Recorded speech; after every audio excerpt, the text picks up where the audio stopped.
Greetings, humans, animals, ghosts. Not sure who's watching, but you're all welcome. Ghosts, maybe not as much.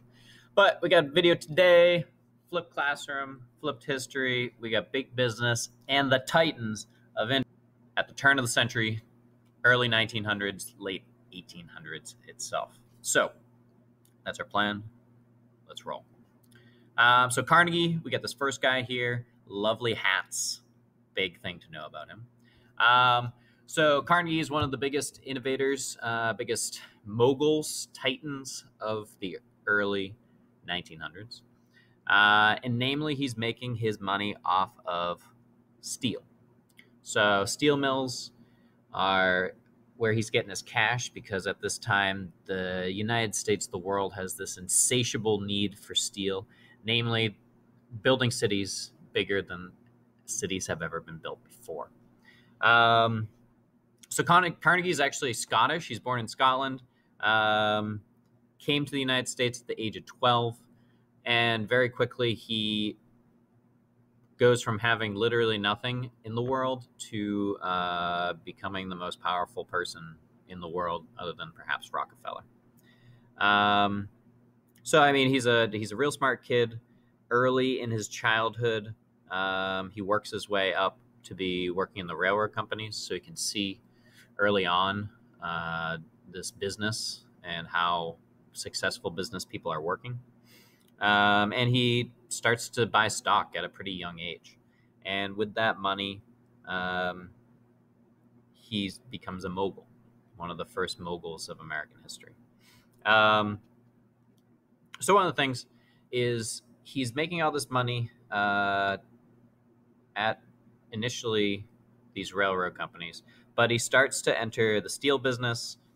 He sees them in Britain, and he knows that this type of business can really be profitable in the United States. So 1873, he starts out his steel business. By 1890, he's turning huge profits, and he's manufacturing more steel than his inspiration, Great Britain, all those factories combined. So Carnegie Steel very quickly becomes a massive steel company. And with all of that, this production of steel, really he's relying on how he organizes his business.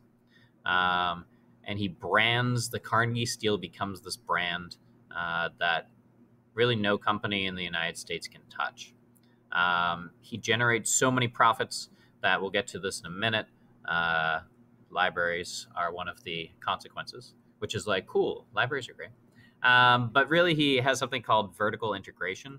And what Carnegie realizes is that if he controls every process, every stage in production, then he's going to make more money. Because if he's relying on other companies, if you look at the bottom, to get oil, he's going to have to pay those companies so that they can profit. If he's relying on companies to transport all his goods on railroads, he has to pay those railroad companies. So what Carnegie recognizes is if he controls every aspect of production, from the raw materials coming out all the way to selling to the consumer, he's going to make fantastic profits.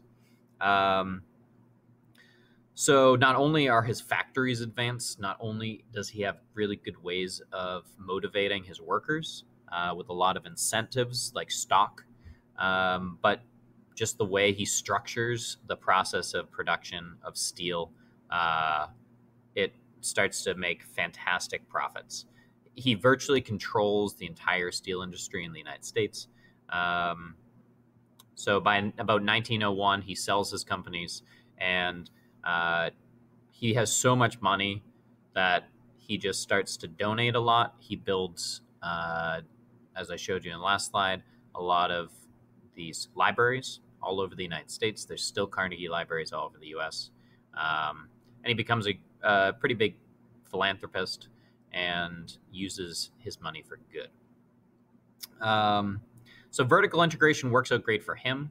There's also this Another way that other corporations, other individuals are making their money called horizontal integration.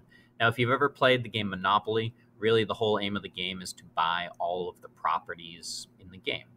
So that's really the idea of horizontal integration. So vertical integration, what you're doing is trying to control every level of production, whereas horizontal integration, if you have a factory, a steel mill, you're competing with other steel mills. So to avoid the competition, you buy another one and another and another and another, and you can kind of guess where this is going. The idea is to buy out all of the competing businesses so that you are the only business that produces steel or whatever good that you're producing. So, this idea of creating monopoly, that there's no competition, you can set the price, no one can undercut you, and make something cheaper that people will want to buy. This idea of horizontal integration is implemented, and you have a variety of other with Carnegie especially, he pretty much dominates the whole steel industry across the United States because he has so much money, he can just buy out anyone that competes with him. There's more. So Carnegie is a ruthless businessman, and as you can tell by his eyes, he's not taking no for an answer. Another way to organize a business is something called a pool. So you have people that are running businesses in some industry. Let's say it's we're producing shoes. So if there was a pool involved, every shoe owner, they'd be talking to each other and they'd set the prices so that they're all making profits. The best example of this is with oil currently. You have OPEC, which is a cartel where essentially anyone that produces oil in the Middle East is communicating and setting the price so that they're not trying to compete with each other. They're all making solid profits. So the pool values communication above all else, really, that as long as these business owners in one industry are communicating and working together, they're all going to make money at the benefit or at the cost of the consumer. So this really hurts consumers because now the price of whatever is being produced is kind of set for them and there's not fair competition. Now, if you're sitting here wondering, like, how is this legal? Well, it's at this time, it's new.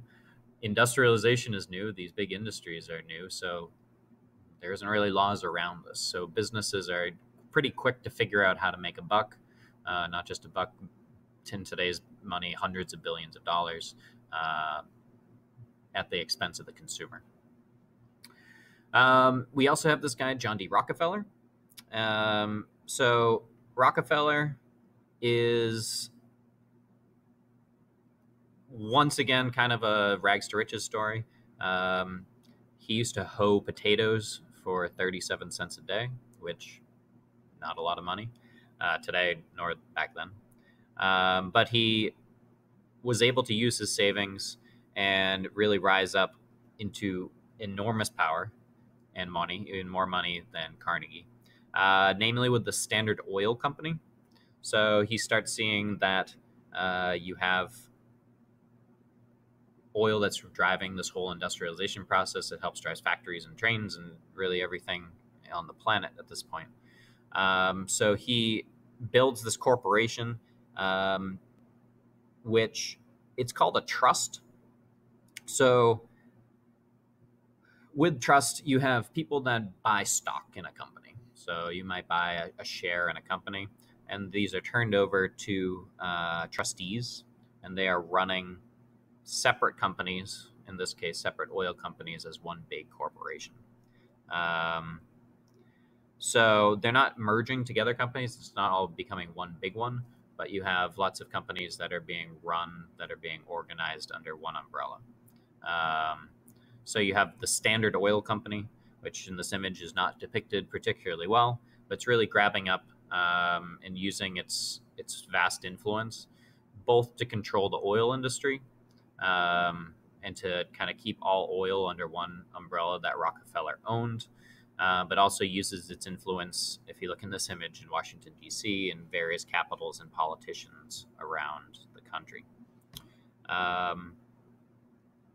So with Rockefeller and Standard Oil,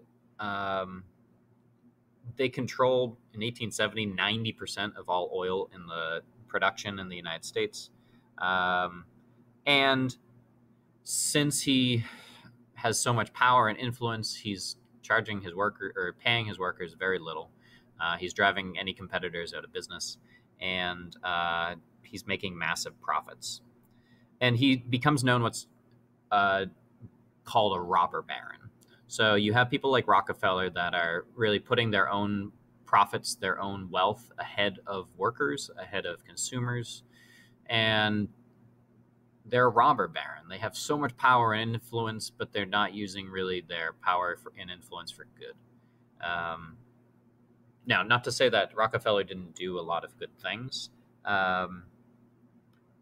After he kind of gets a lot of criticism, he establishes University of Chicago. He helps fund research into solving yellow fever. He gives away $500 million of his money, which in today's money is tens, if not, 20s of billions of dollars.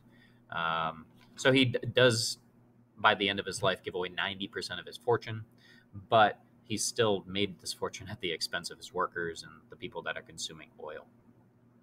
Now, of course, with so much money that's out there, in this image here, you have the Steel Beam Trust, the Copper Trust. You have these trusts, these corporations that are working together amongst themselves to make all this money, which is why they're fat and large.